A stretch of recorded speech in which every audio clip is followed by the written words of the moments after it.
Good afternoon, everyone. Welcome to the committee meeting of Student Achievement and District Instructional Performance. We're happy that you could join us. We have a pretty robust agenda and looking forward to a pretty robust conversation. So just a reminder that if you are tuning in as part of our public, that we do have an item on the agenda where we will open up any hearing of the public for comments. And so be patient with us as we go through the agenda, but we do want to hear from our public if you so desire. So I'm going to call roll just to make sure we have a quorum, which we do, but I'll call roll. Ms. Weinberg? Here. Mr. Craig? Here. And I am here. So all three board members are here. We do have a quorum. All righty, so we're going to jump right in. It is my full intention to be out of here no later than our allotted time, 3:30, and hopefully earlier because it's Friday. But anyway, so we'll start off with the subject benchmarking update from our testing assessment department, Ms. Kathy Spellman.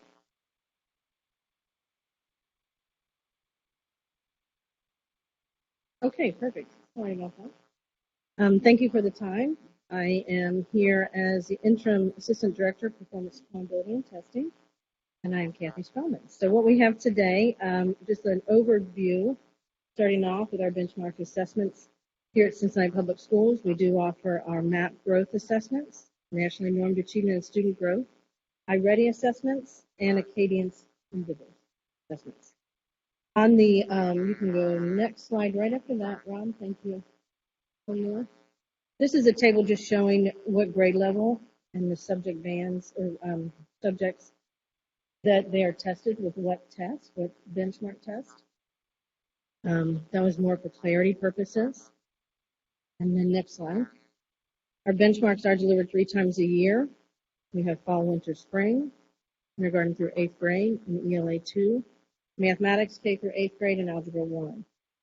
These are used to inform instruction and support our Cincinnati Public Schools Accelerated Learning Plan. The Reading K3 results are also reported on the Ohio State Report Card, including at-risk K3 readers component, and will be also found on this next year report card, even with a new measure, which will be called early literacy. And then we have our overview of our assessments, what they are, and there's a link there. But going straight into our reading map data, starting off with our fall window. Our fall testing window went from September 28th to November 23rd. We had a completion rate in fall of 73.2% and increased that to our winter test at an 80.3% completion. Our proficiency rate, this is overall by the entire district, was 30.8%. And in winter moving to a 30.5%. I've included the grade level here for the fall to winter because there are some increases in our proficiency per grade level, and I think it was really important to point that out. The coming, still into the pandemic and moving into that fall or that winter window, the time off and different things that we had going into that, showing growth in that winter window we were really excited about that. We were really excited when we were in the schools actually working with our gap closing measure with our principals and buildings, being able to build and drill down into that map data with our schools and looking at meeting that closing the gap component. So that is a really exciting work there that we were eager to share. Next slide. And we have our map, and iReady. So for our fall testing window, same time frame. And for our MAP K5 iReady, we have a 95% completion rate. We hold that still in the winter, and that is phenomenal to have that completion rate with it still being in the pandemic. And that's just something I wanted to point out. We were really excited about that. Our proficiency rate at the K5 level was at 20.3%, and in winter moved to an 18.6. Again, if we look at grade bands in here, we can see the increase at that grade level from K to 5. They have a real light green, but we have across the board some increases in our proficiency rate. And then going into the MAP 6 plus, 6 to 8, and then the algebra, we have a 16.8, moving to a 22.1 proficiency rate, and which are increasing that. And we saw some really great gains in that platform as well, looking at MAP data by grade band, and actually even drilling down into student building level data. Next slide. This is our Acadience Dibbles. This is it's a K6 test for reading. And we administer that for all of our K3 students. This is the measure used for our first grade work for our early child reads goal. And there are some very exciting data in here. It is not shown in this presentation, and I definitely can share the subsequent data surrounding the early childhood, every child reads goal, because inside that we can see our components, and it drills down to the actual what we're doing as far as whole word read and our oral fluency as well. And those components are not shown here, but I definitely can share those out with you in the subsequent report, because there's exciting data there.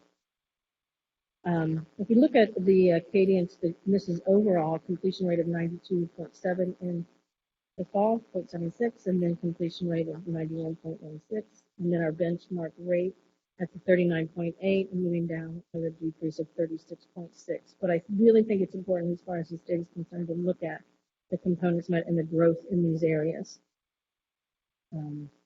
Next slide. And this is the Every Child Reads. This is just at the district level.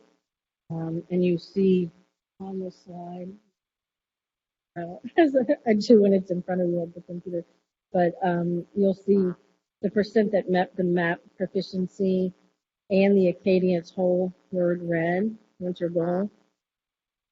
You see that increase there. And when we drill down in that work and seeing the component work and at the building level, you'll see the subsequent data. So definitely something to look at. Next slide, please. This is the testing and assessment professional development we did across the schools just in the fall going into winter. We had 15 virtual sessions. Each session had multiple principals and school leaders and coaches involved in testing. We also went out to the school, drilling down into the performance matters and the platforms, just getting into that data and targeting those students. There's also the linking study, which provides the scores to following growth and proficiency. Next slide. Okay, thank you, Ms. Spellman. I have a few questions. Do board members have other questions? I first want to say my copy is cut off, so I don't have all the data, but if we have it on board docs, we can take a look at it. And I believe, we're just now seeing this, so we haven't really had time to kind of review it thoroughly. So we may have to come back at another time to ask more specific questions. So we'll start off right now. Any questions or comments that board members have? Mr. Craig? So I want to start by thanking you for bringing this information to us. I think it's really helpful for us to be able to see how we're measuring progress. And so I really just wanted to kind of ask within the concept, I know we saw some growth in the math and reading, but kind of are there any underlying patterns that we're seeing or any things that we're seeing successes that might be something that could be emblematic of the positive thing we're doing or something that we can use elsewhere? One of the big wins that we're seeing just immediately being in the schools and drilling down to student level data is we're seeing the students there. We had in our report card in the previous year a high number of tests that we didn't have, but students that went up untested, which those years dramatically impact those scores. Now we have the students in front of us and we're getting into the data, those goals that we have met for the early childhood, every child reads, meeting those components and exceeding and meeting those targets. We're seeing growth, and I can share that in subsequent reports with you. But we are seeing that work being done in the schools. We are seeing the coaches and the school leaders getting into the data, drilling down and looking into where and what we need to do. So we are seeing some great work being done One of the things that I just want to add on to that is last year, as you know, our district goal for Every Child Reads is 100% of our first graders read. Last year, we were at 28.3%. And this year, which is progress, we are already at 23%. And we still have another quarter and a half to go. And so that's progress as well. And when you look at, and I've asked Ms. Spellman to provide this information for you, but when you look at the MAP scores from last year and compare them to this year, you'll see some growth as well. Because this year, one of the things that I've applauded the board of doing was ensuring that our students were in school 5 days a week. And because of the 5 days a week of instruction, you would see some other growth as well. And so that will be prepared for you as well. And I just had a couple of questions. So with reviewing the data, if we go back to the reading and the MAP scores, the children took it in the fall. Obviously, they took it in the winter. They'll take it again in the spring. But here for the completion rate, you have an 80.3% of students completing the test, but then you have a proficiency rate of only 30.5%. So you're obviously, I know for the springtime, you're looking to have that raise, but I'm just a little confused with 30.5%, so only 80% took the test, but they were only proficient at 30%? Correct. Do you know what is being done to make sure that that's going to increase? I couldn't speak to that. You can. So on the Cal presentation, you'll get more detailed in terms of the things that are being done at each school. Because there are several things that we do. First thing that we do is to ensure that every child receives grade level instruction. And so that is the approved curriculum. And so we know that when we raise the level of expectations for our students, they will achieve at higher rates. The second thing that we're doing is to ensure that the buildings are providing ongoing assessments because, as you know, the MAP assessment is given every 8 to 12 or 10 to 12 weeks. And so there's a large timeline that's involved in that teachers and staff members could review ongoing data and then have grade level team meetings around their data so that they are making instructional decisions as it pertains to what's working and what's not working. We've invested in our reading and math specialists at every building as well. And they keep visible learning charts in terms of the students that they are working with. You'll also get more information around the work that we're doing with our social and emotional learning because we are still in a pandemic. And so that work is important. And our attendance rates are also increasing. And so those are some of the things that we're doing, but there are others as well. And we are not making any excuses at all. We have a long way to go, but we believe that we're on a good trajectory as it compares to the data that we have from last year and the data that we currently have. Yeah, so thank you for sharing that. Yeah, because looking at the proficiency rate, I definitely want to see our students, of course, increase that. So what is the goal for the springtime? What would you like the proficiency rate to be for the reading map? So at every building, every building has a one plan that you are already familiar with, and every building maps out their particular goals.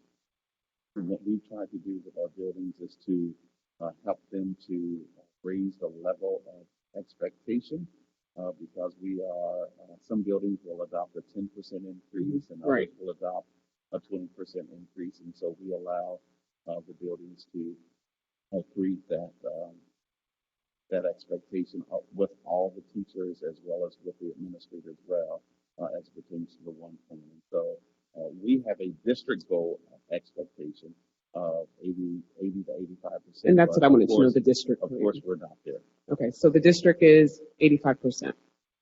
Okay. Yes. Graduation rate as well. Thank you. You've already answered a couple of my questions, but with regard to, as a follow-up to Ms. Weinberg and then to something you said, Dr. Brown, I think what's important, you talked about the trajectory. And I think, at least my experience since I've been on the board is our community, when they see our state report card or these MAP scores, they get really frustrated because they don't see movement or progress. And I know we've had progress in areas and it's been minimal, and I understand the impact of COVID on that trajectory. I think it's important. I like the fact that we set high expectations for our kids to achieve. I think I'm more, I don't want to say more satisfied, but I am satisfied with significant progress over time because for the most part, you don't, um, I don't know that we think about uh, uh, closing these gaps like all at once because it takes time. Our kids are getting back in the buildings, all kinds of things are happening. But if we can demonstrate significant progress over time, then that says to us, we know something's working for that kid. So I like the idea of when you said trajectory, here's what it looks like. It is progressive. So I like that piece of it. You also said you all were gonna present this in the CAL presentation. There's an academic update for Cal as well. The next upcoming CAL? I believe so. Okay, good. And so there'll be more information such as when we talk about what else are we doing. And so we've Yes. extended the day for our high school students. We are doing summer scholars for our students as well. And so there are other things that I may not have gone into greater detail here that I know that is going to come at our Cal presentation in terms of the academic update. Great. And I look forward to getting, Ms. Davis, this is gonna be on board docs. It's on board docs now? Okay, I looked today, I didn't see it. But anyway, for the complete, so that I have just the cutoff version, so I want to make sure to have ample opportunity to review it. So any other questions in this presentation? Okay, thank you so much, Ms. Spellman, and you're on the agenda in a few more months, so we'll see you back then. Great, thank you. Okay. Friday. Next agenda item, we have Ms. Morales, who is here to report on world languages update. Yes, thank you. I am Sarah Morales. I'm the curriculum manager for World Languages. It's a pleasure to meet the new members of the SAC committee and welcome the new board members. So I am excited to give you some information today, a little bit of background about World Languages programming and our most current updates as well. As you may know, in our increasingly interdependent and interconnected world, world languages are becoming a major asset for people to engage with others in more immediate and meaningful ways, whether it's right here in Cincinnati or in a location 1,000 miles from here. Speaking multiple languages is in the top 8 job skills required for all occupations, and the number of job postings specifically requiring those has more than doubled from 2010 to 2015. So that's a little bit of starting with the why for you, but I also don't want you to just take my word for it. I'd love for you to hear from the experience of one of our recent CPS graduates.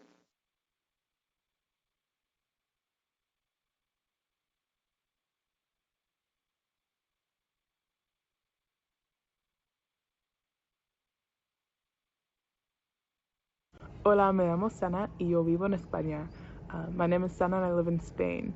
I graduated from Walnut last year, class of 2021, and I'm now studying for 4 years here at St. Louis University, Madrid. I had absolutely no Spanish experience up until my sophomore year at Walnut when I took Spanish 1, and with help from the Spanish department, the teachers that I had, I really learned to love the language, and I started to listen to Spanish music and watch Spanish shows and Spanish movies. And by senior year, I'd worked my way up to AP Spanish, which was an amazing class to take.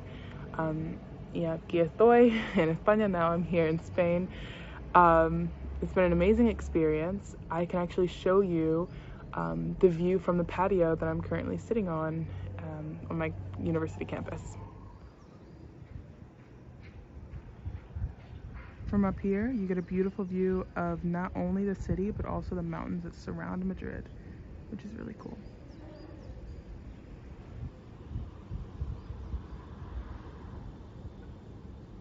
eso es todo, pero definitivamente debes considerar tomando español. That's all, but you should definitely consider taking Spanish porque nunca sabes a dónde puedes llegar. You never know where you can go.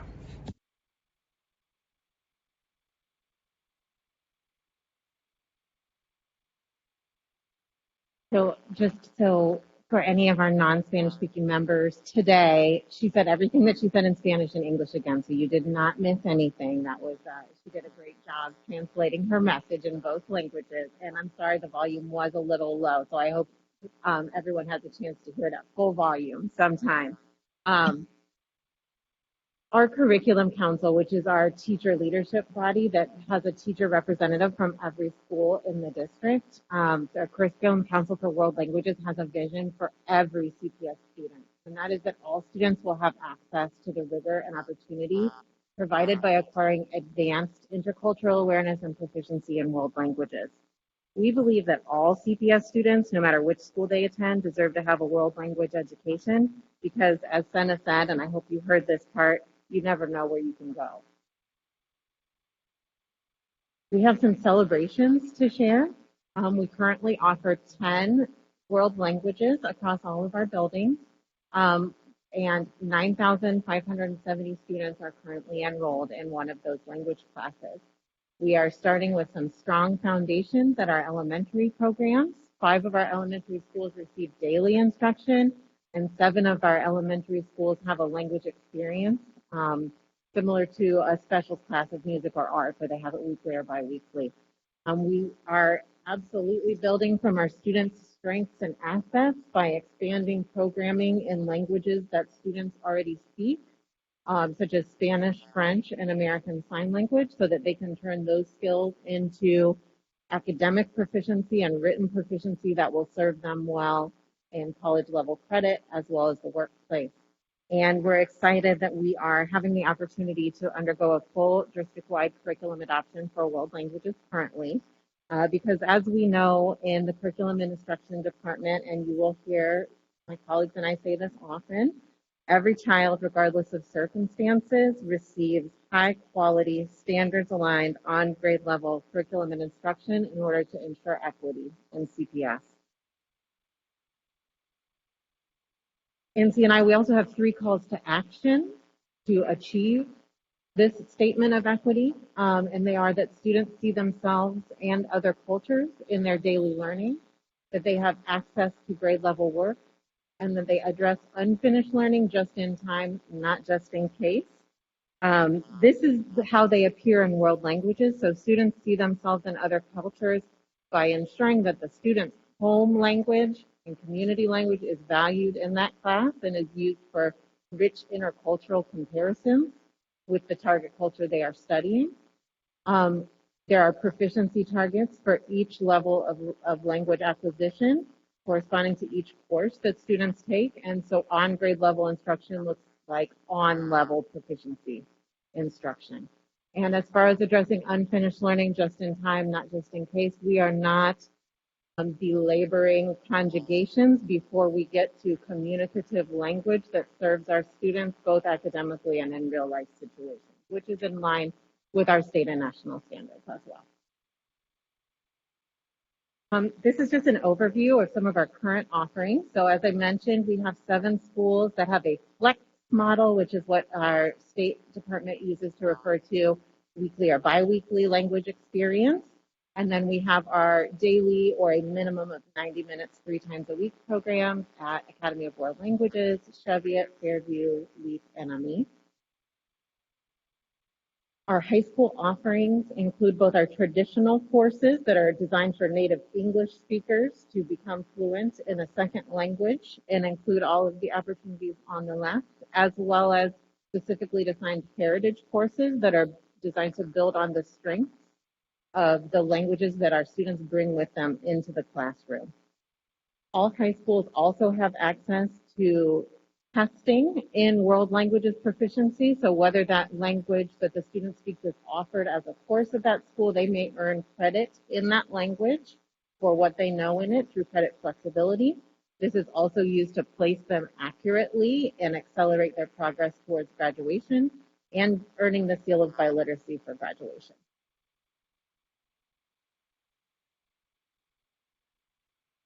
Our department is devoted to cultivating an anti-racist community through education and awareness, providing a safe space for courageous conversations and identifying racist policies, practices, and ideas. And we use interventions and strategies to disrupt the system and provide equity and access to every student. In the realm of world languages, these are the goals in support of the strategies that we need to make sure that every student truly does have access to world languages in CPS. So as I mentioned, our curriculum adoption is one strategy that is underway, and I will tell you some more details about that in just a moment. Some goals that we are working to put into place or to begin addressing are the K-12 pathways for each language. For example, our students at Academy of World Language study Arabic, Japanese, Chinese, or Russian from grades kindergarten through 8th grade. But currently, there is no offering for Arabic and Japanese at the high school level, and Chinese and Russian are only offered at one school. So we would like to work to expand those pathways, as well as in reverse, we have French, Korean, and American Sign Language at the high school level, but we do not have a K-6 early start for those language programs. We also want to increase access for student voice and choice to choose the language that they would like to study. And so increasing ways that students can take a course beyond Spanish. Maybe they are passionate about Korean or Japanese, but don't happen to attend that high school. So we're looking at expanding those options, as well as expanding access to advanced level coursework in all of our high schools. Additionally, we are beginning some pilots around biliteracy programming for our English learners and for our students who get daily instruction in the world language. So we are doing some testing and learning around how receiving early literacy instruction in the world language supports outcomes in English reading skills.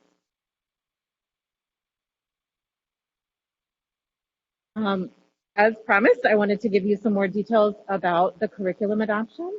What we need from an adopted curriculum in world language is defined by our 4 components of curriculum in our adopted definition, which are content, methods, measurements, and resources. We have started as a World Languages Department district-wide to develop many curriculum maps and guides based on state and national standards, and plan to have those completed to recommend for adoption this year, and integrated within them the appropriate measurements to know where our students are with their language proficiency and design those next best steps for growing that proficiency, as well as our best practices and teaching methods to help our teachers meet students where they are and accelerate their language proficiency. What we are still working on that's going to take us into the 22-23 school year are the resources. So having so many different languages, program types, grade levels to adopt for, the resources procurement has been a bear. And so we were given some grace and extended time to continue collecting and vetting those resources to ensure that every single language course in CPS has the best, highest quality resource to meet our standards. Also, very important to our curriculum adoption are the 4 pillars of accelerated learning. In our CPS model, those 4 pillars are culturally responsive teaching and learning, progress monitoring, targeted support, and aligned curriculum and instruction.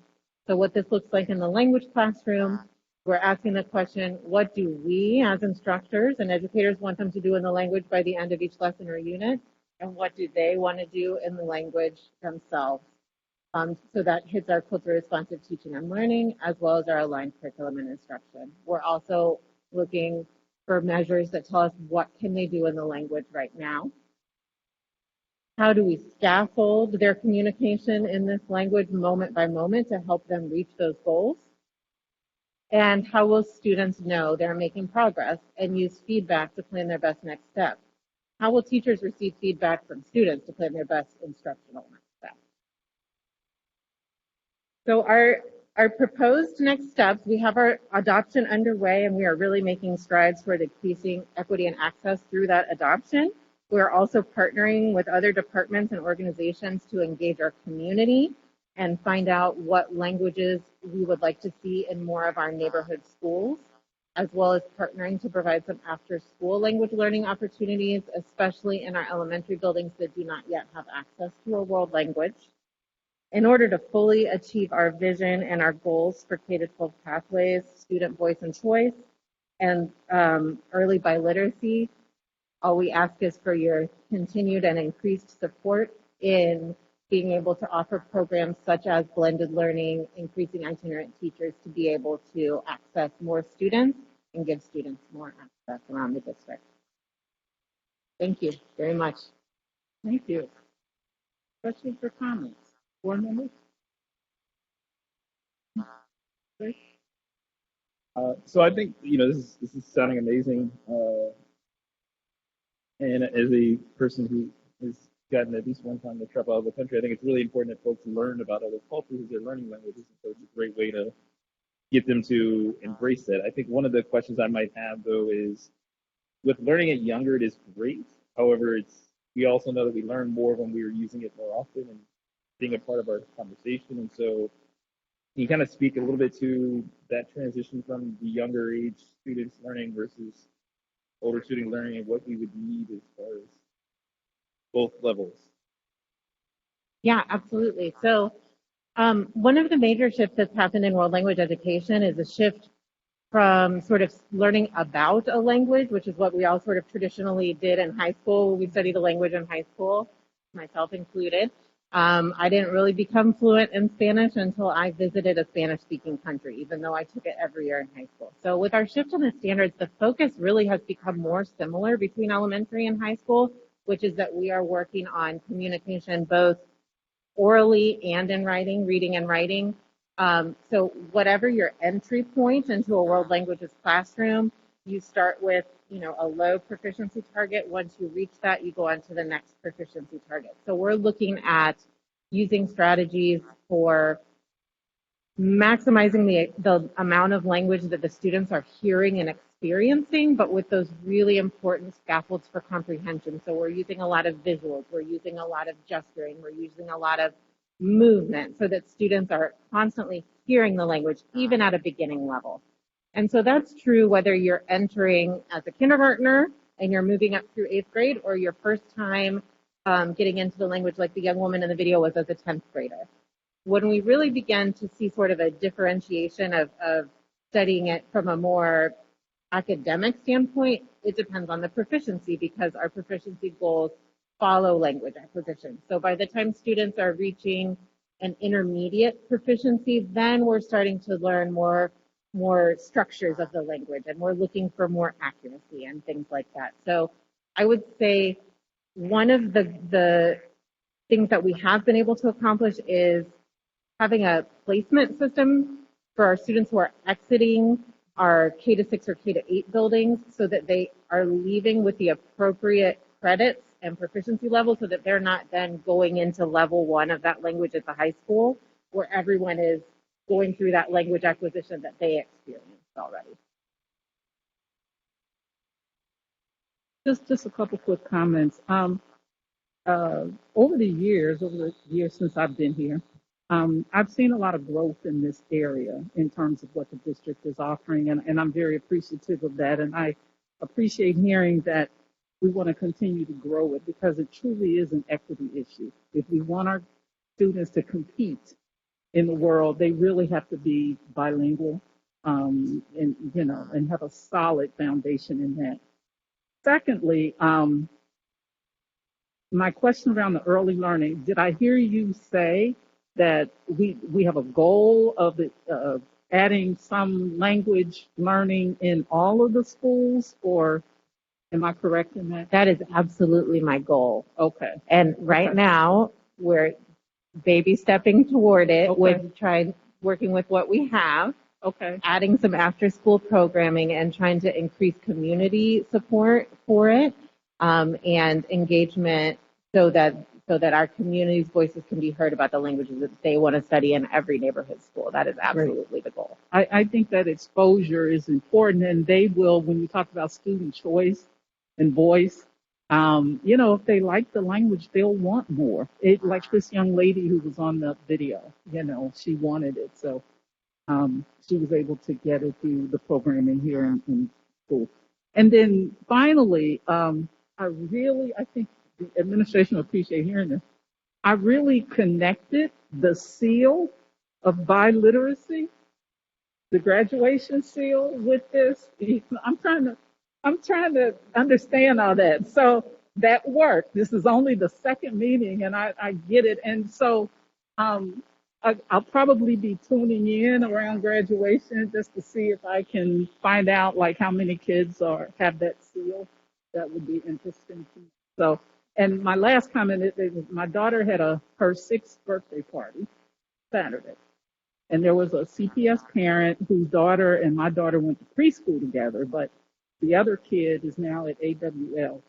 She talked to me forever about how wonderful it was for her kids to learn Chinese. So that was a compliment. So I wanted to make sure I shared that compliment as well. So thank you so much for your presentation. Thank you. Yeah. Okay, moving right along, we have Mr. Turner. Or you're going to do the presentation? Yes. Okay, on career pathways. Well, good afternoon, everybody, and it's nice to meet our two new board members as well. So I'm Mike Turner, the manager of the Career and Technical Education Department. Really, the purpose that I saw in presenting today, because we do have new board members and because there have been some changes in the career space, is really to give an overview of what we do. It will be a touch of an overview unless you guys want to be here Saturday afternoon. But to help you, we have our newly printed guide from the wonderful Office of Communication and Engagement. You all are the first to receive this, hot off the presses this week. It's really what our website says, but gives it in print format. And then there's a few other things in there that I will refer to as well. So just to clue you in on some changes that have occurred, at the beginning of this school year, there was a career-based learning department and a career and technical education department. At the beginning of the school year, there was a merge and then pulling the career-based learning department into the career and technical education umbrella. Additionally, the college and career departments both moved under the Office of Teaching and Learning. And so with all that being said, with the reorganization, that's really helping us to deliver a more effective and efficient model for everything career related. And we'll get into that here briefly. Next slide, please. So we say CTE or CareerTech for short. That's a common practice, but we really are all about delivering career and technical education. All the time I tell our teachers, you are career and technical educators. We say career tech, we say CTE, but we're not just focusing on technical aspects of a career cluster area like IT or health or agriculture or whatever it may be. We're also focusing on everything related to having a career. And that may mean that a student goes to college. It may mean that that student goes to the military, or maybe they'll work right when they graduate, or it could be a combination of more than one of those things. And so what we do in the Career and Technical Education Department is really try to give this full range of opportunities for our students, but also give them the technical skills that they need. So the overview then, next slide please, of what we offer. Currently, we are offering some sort of career tech program in 14 of our 16 high schools. That will change next year to all 16. We're covering 12 career cluster areas and with at least 20 different pathways. And what that means is in IT, for example, there are 5 pathways that are distinct. So there's interactive media, programming and software development, cybersecurity, to name 3 of those. So we offer multiple pathways in a career cluster area. And to pull all of that off, we have about 70 teachers. We are growing in CareerTech. We have to follow equitable practices because that's in the best interest of our students. And so what we're working towards is no matter which side of town, essentially, where a student may go to school, we want to give them as much as possible to have choice. Some schools, we've had one choice. In other schools, there's maybe been 3 or 4 choices. So we are broadening the number of choices that students have. So to pull all of this off, I mean, we cover a variety of things. I'm just going to touch on these briefly. We certainly have a curriculum. We have a curriculum council for CareerTech. We do classroom walkthroughs. We started that this year. This is the 3rd year in a row. This year we started having very organized classroom walkthroughs so that we can better help people move to what a CareerTech classroom should look and feel like. And many of our staff members who are teaching CareerTech are not educators by trade. They come from industry, and so it is a journey to bring them along with us from like the other disciplines where people have teaching licenses because they went to college for that.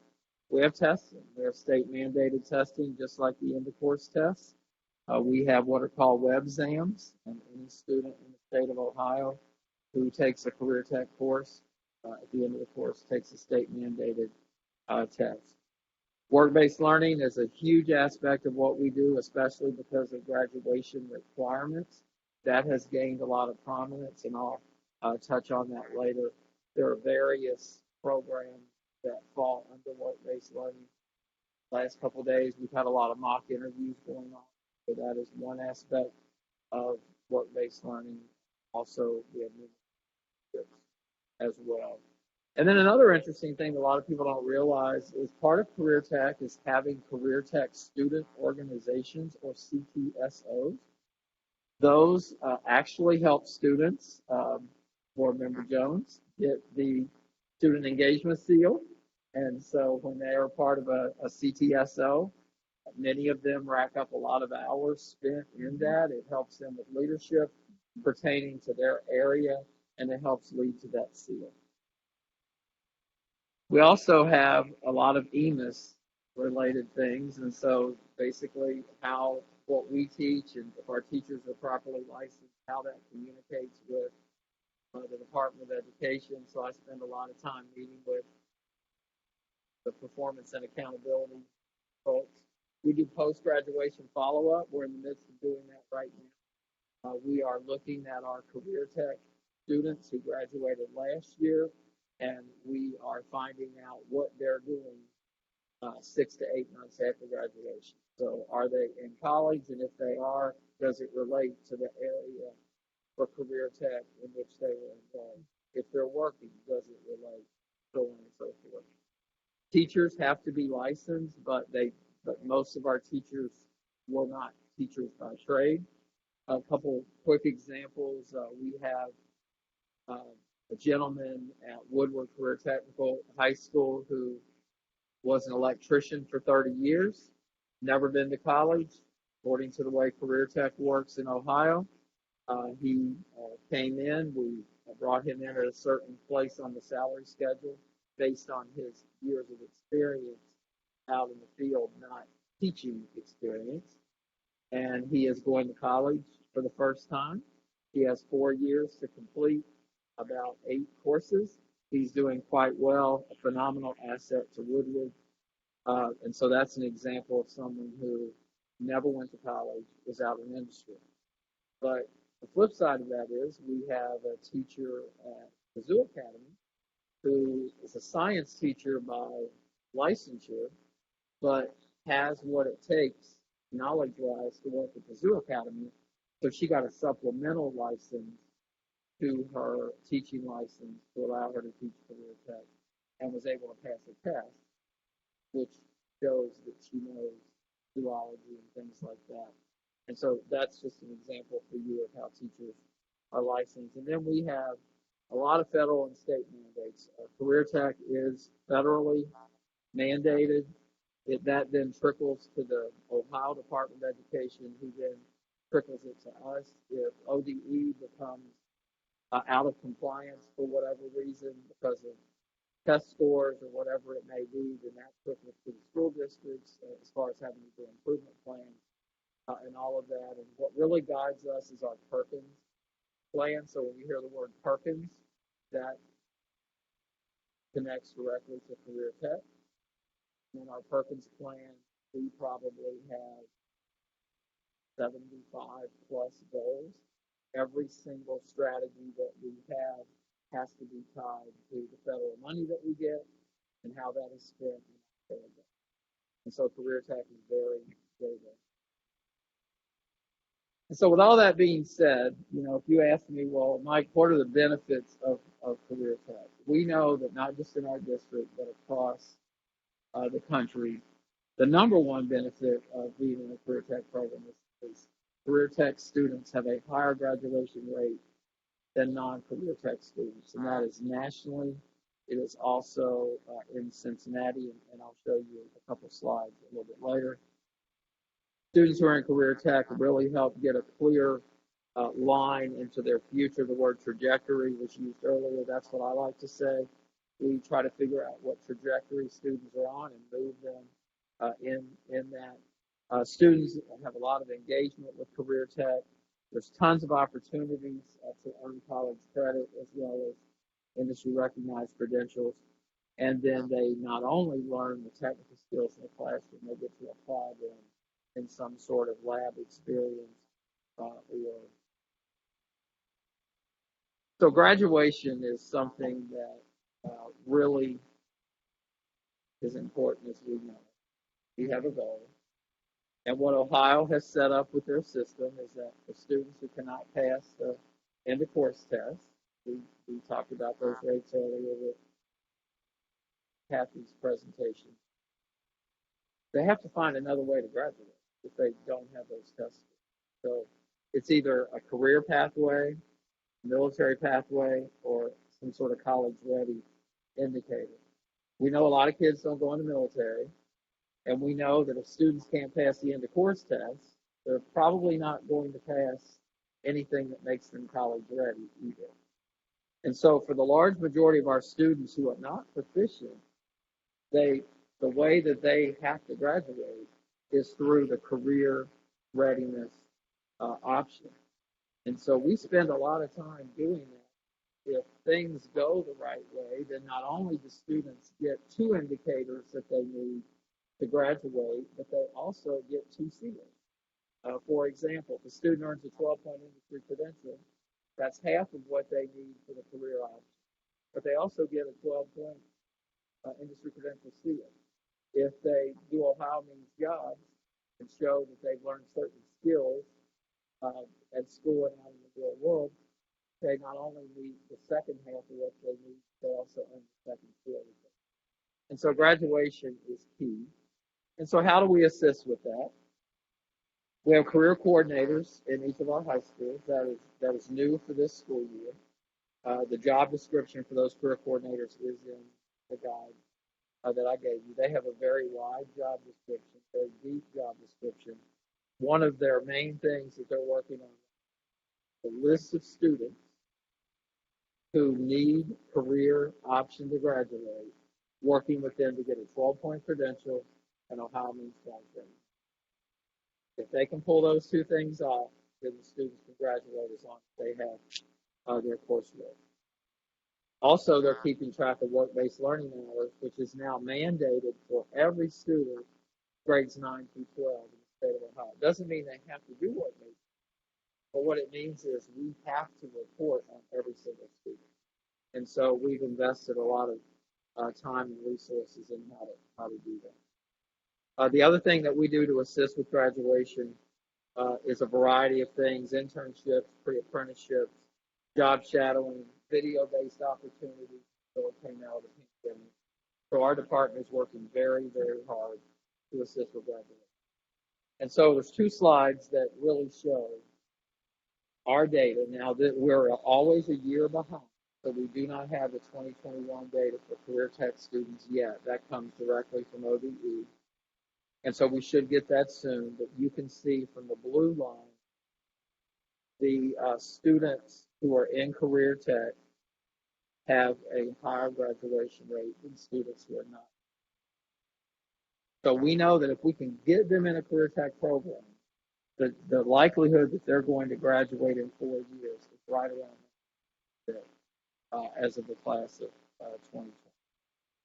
We know that if they need a fifth year, which some of our students do, we have a 97, 98% graduation rate for students who are in CareerTech who need it fifth year. So we're very proud of those numbers, but we know that we have to broaden the work that our department does, even for students who aren't really in a CareerTech pathway. We're working with those students as well to assist. And so what are our next steps? Really to continue to focus on publicity. OCE has been great to work with. They have assisted us with the guide. We're also working on billboard ideas. Within the guide that I gave you, we have a couple one-pagers that we developed that we pass out at career fairs and community events and all of that. When we have the back-to-school events at different schools, we pass those out. Make them easy with a QR code, and we've gotten a lot of good traction with that. We're always increasing partnerships. We seek them out and they seek us out. And if it makes sense on both sides to do it, we move with it because that means we have more students who get exposure. We are also looking for more and better ways to streamline graduation resources. And I know Dean is going to talk about graduation here in a little bit, but graduation requirements are hard for people to understand because ODE has changed them so many times that people have a hard time grasping. So we're working diligently to streamline what we deliver in the career space. And then we're always expanding. We will be adding Spencer and Walnut next school year. We just completed that application process. They're both going to focus on senior only for right now, both in the areas of IT.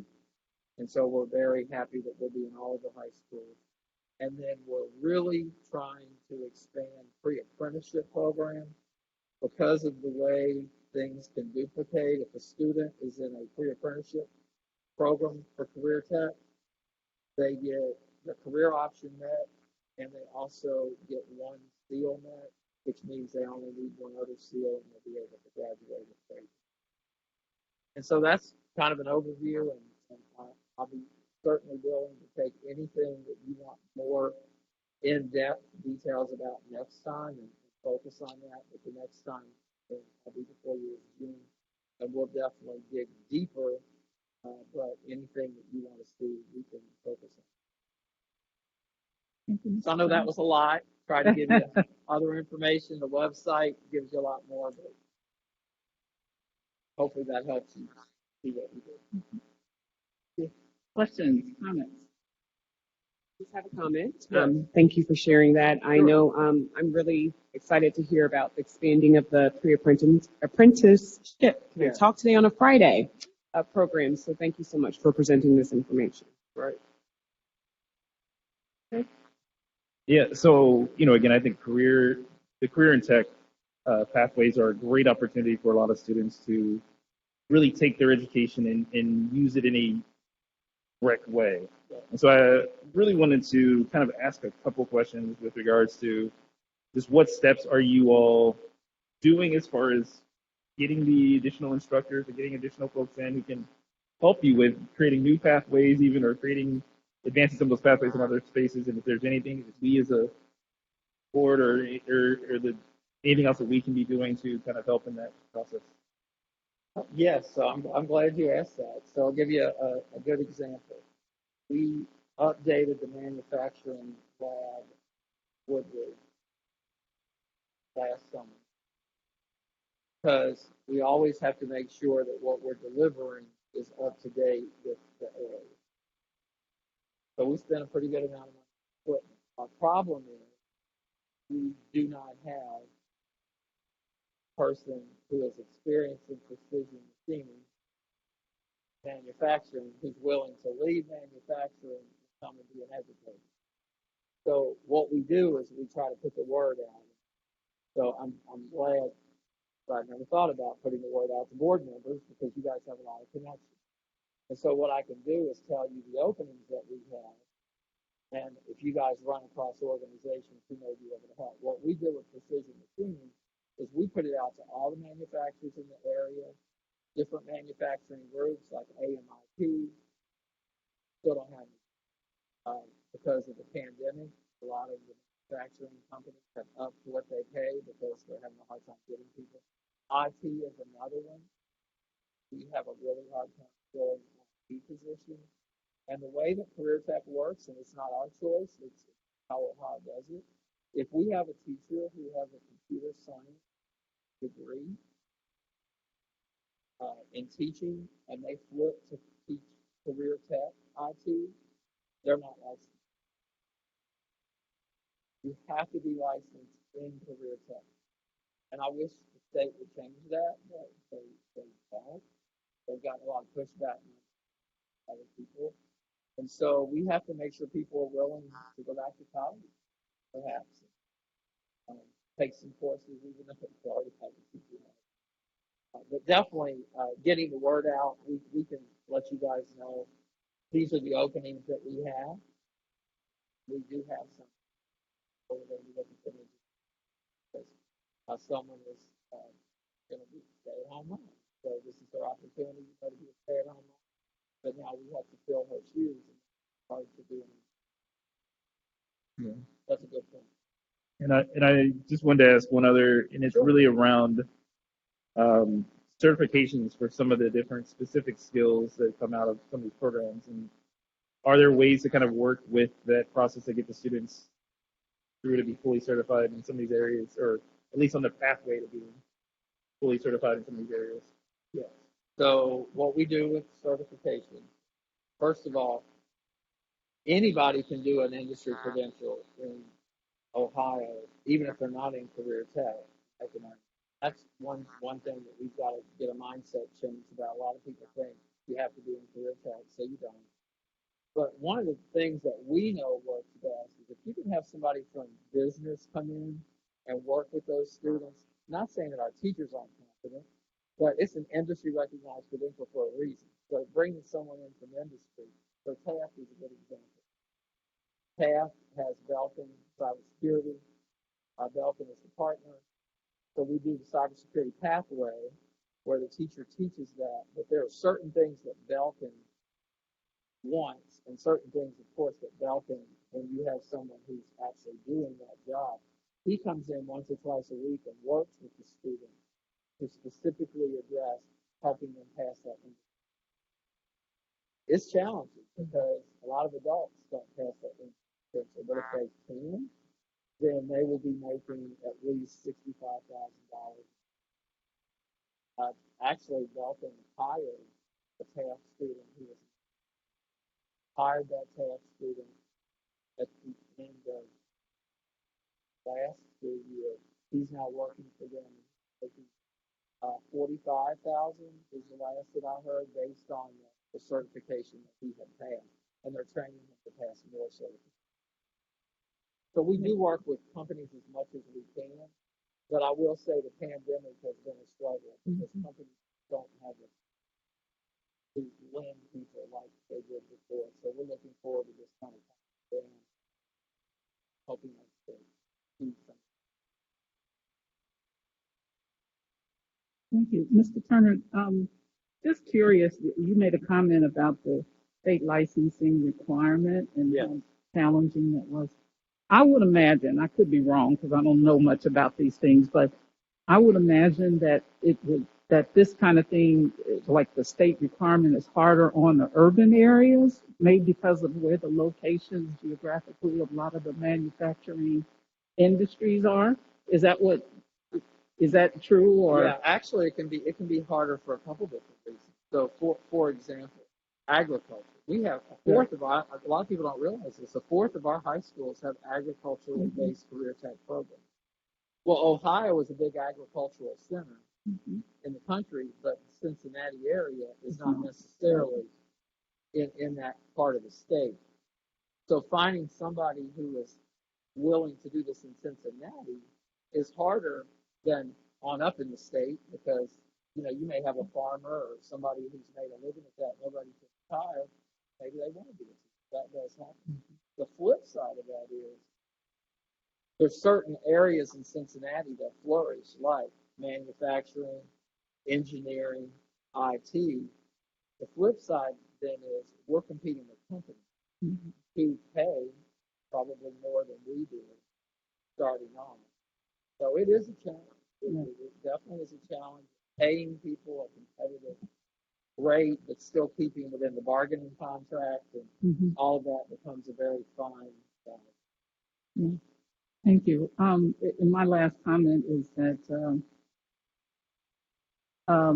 when I'm the liaison to the committee, the business advisory committee, and one of the things we talked about in our tabletop conversation, where Dr. Brown and I were the only ones at our table, so we worked on our project, is that we got to do more to market what we do. Yeah.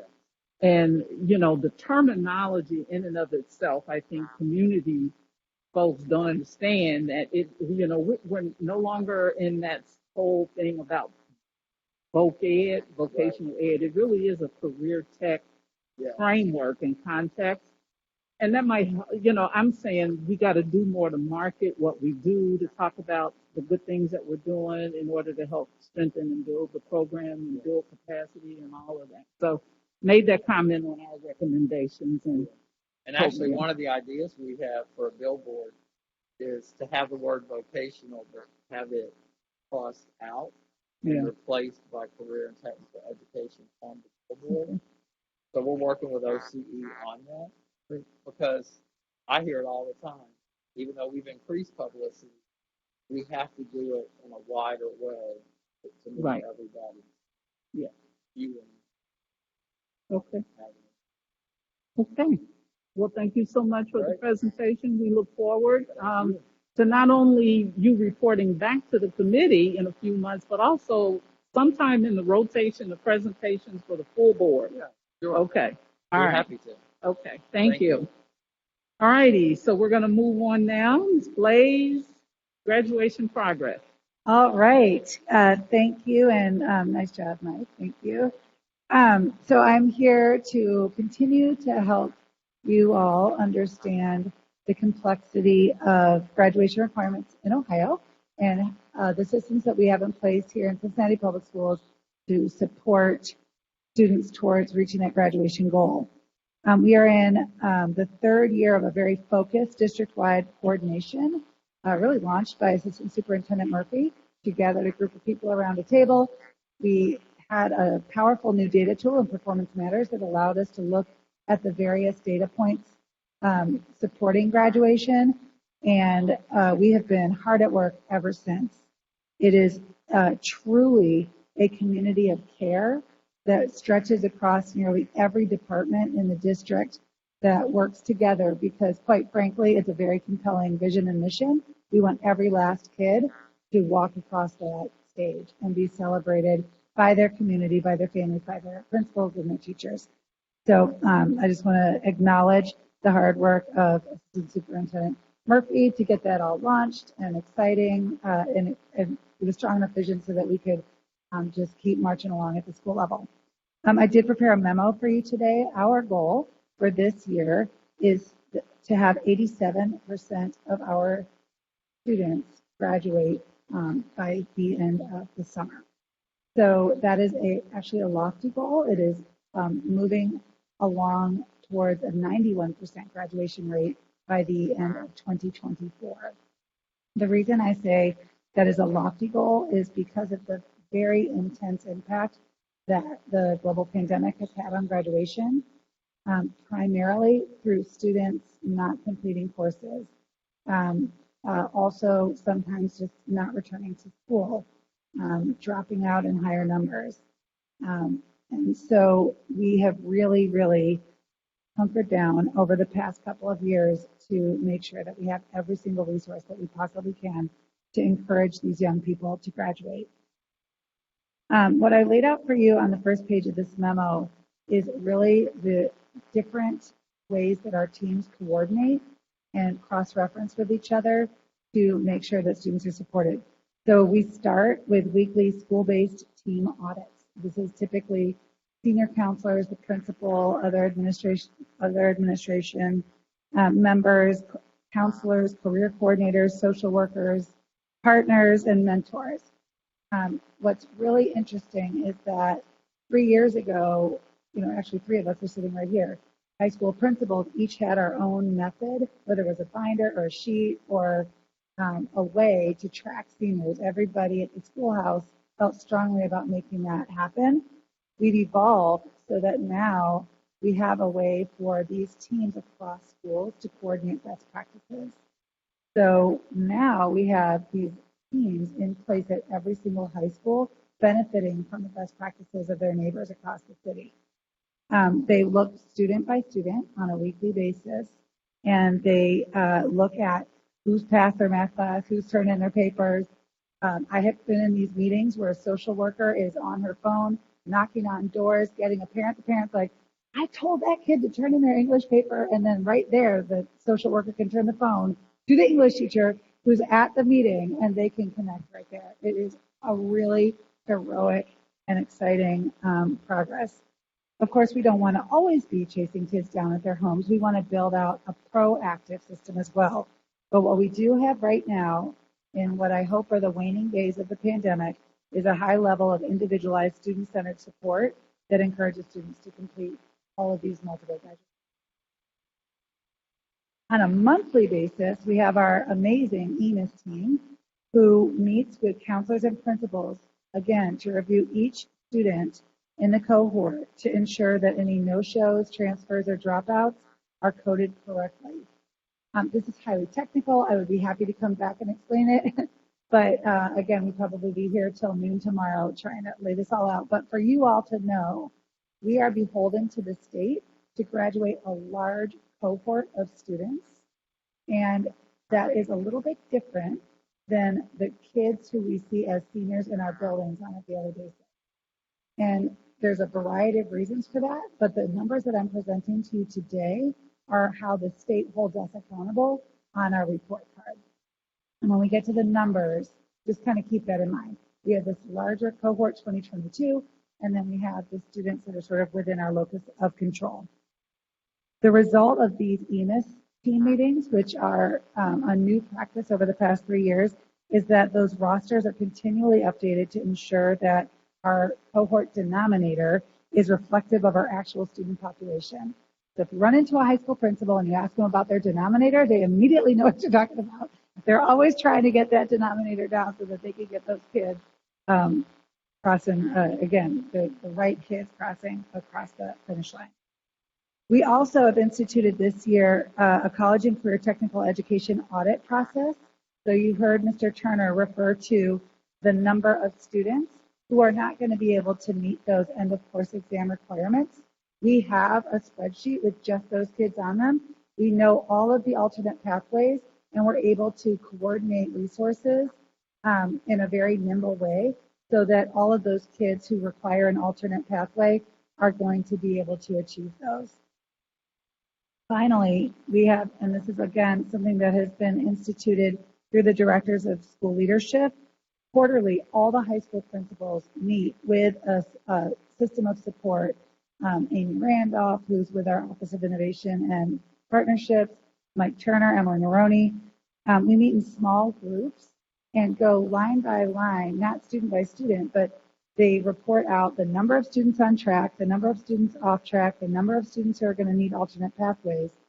And then we also, frankly, spend most of the time sharing ideas. The result of that is that now these effective practices, such as individual mentoring, after-school tutoring, and credit recovery classes during the school day, are in place across the district. So when you review our notes from those very first graduation audit meetings, you can see each high school had its own approach. But actually, even right after that first meeting, you heard principals hungry for new ideas, eager to share, eager to model, tons and tons of collaboration. So you really can say that across all of our 17 high schools, we have a coherent system that allows maximum supports to students. Even that, though, still at this point, with all these kids who have missed classes, who have taken so much of the brunt of the pandemic on their shoulders, we're not yet where we want to be. So we want to be at 87% graduation by August. I really believe we have a system that can allow us to get close. Our goal last year was to reach 85%. Our actual graduation rate was 78.1.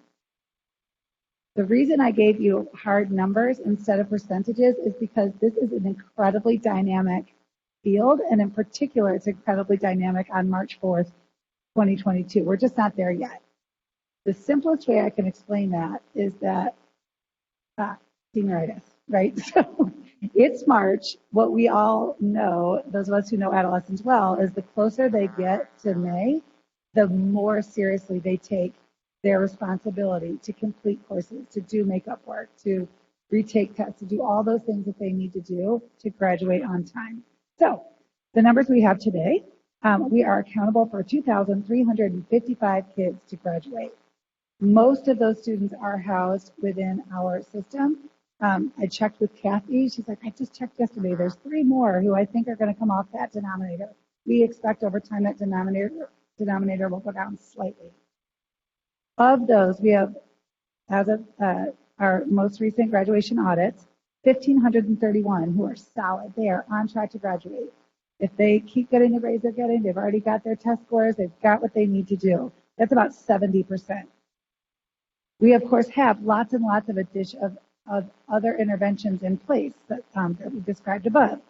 So we expect that with those additional interventions, 1,757 will graduate. That's about 75%. So we still need more, right? So this is where we kind of come into play. Right now, we have about 824 who are seriously at risk of not graduating. 276 students are going to require an alternate graduation pathway. That's what we're doing to provide with the career coordinators, the counselors, making sure they get that. But we still need, and this is where you can find, 293 additional students to meet our goal of 87%. So that's now the number that we all rally around. We need to find those 293 kids, get out there, call their grandmas, their cousins, their uncles, their best friends, lead them by their arm, get them to stay for those after-school tutoring sessions that the board, I believe, approved at the last meeting, and go, go, go. Many schools will do things like incentivize by providing gift cards and things of that nature from our community centers. We also have some high schools that take another tack, or no prom if you're not ready. Like, you get those courses ready, and then by all means dress up and have a great time. So that is sort of the simple progress report, as well as an overview of the system.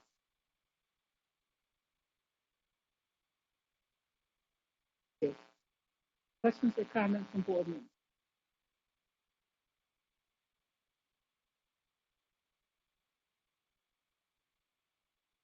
I do have a question. The 290,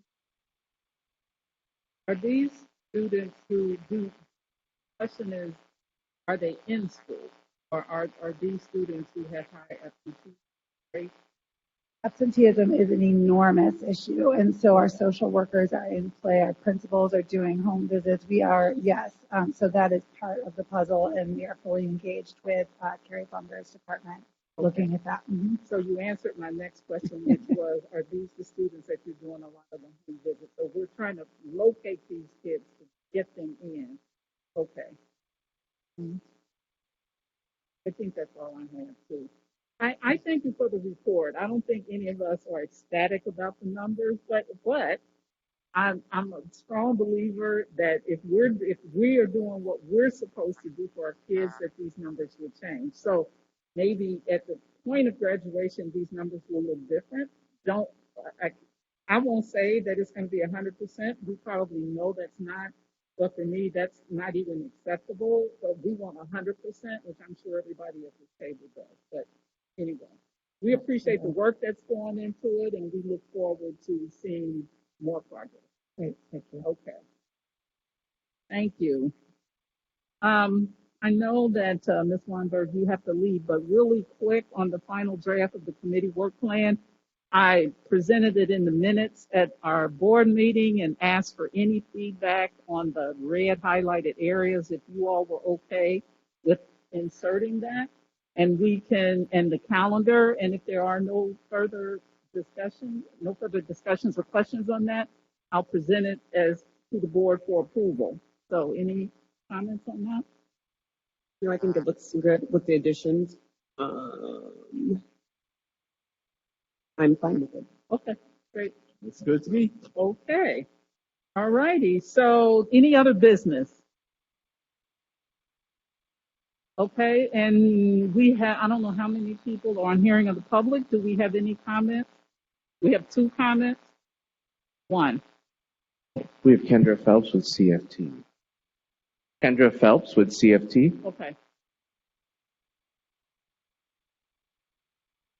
Board members. Hello. I was so excited to see Senna on the video. That's my niece. So that's why I was filming. I wasn't filming you. I was filming Senna so I could send it to her mom. Board Member Jones, I appreciate your comment about the need to focus in on making progress over time. I totally agree with that. I wanted to share the work. We have a testing review committee that is made up of principals and teachers and actually district administrators. Kathy Spellman is a leader on that group. I appreciate working with her. But we are looking at the current landscape of testing in our district and the impact that it's having on instructional time and student motivation. There are discussions around different recommendations that can improve student learning and experience. For an example, we're seeing how students may be taking 2 different assessments that are assessing the same thing. And so one of the assessments might be enough to be able to get what the data that we need for that.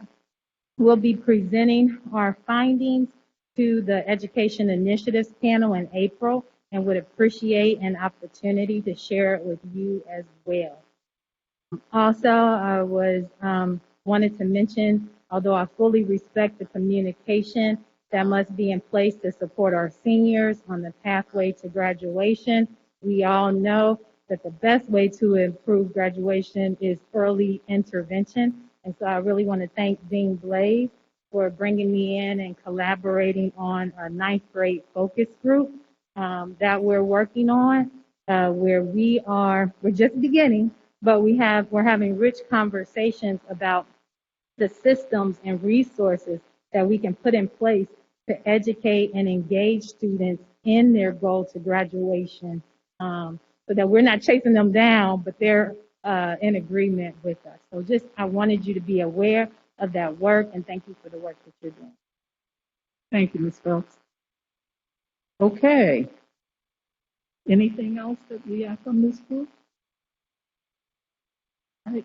Yes. I just want to say one thing, and that since it's Employee Appreciation Day, I want to appreciate all of you who do all this hard work to make sure that we have this knowledge and that things presented today. So Yes. Yes. Thank you so much for the work you do. You work hard, we know. Okay. Having no further business, I declare the meeting adjourned early.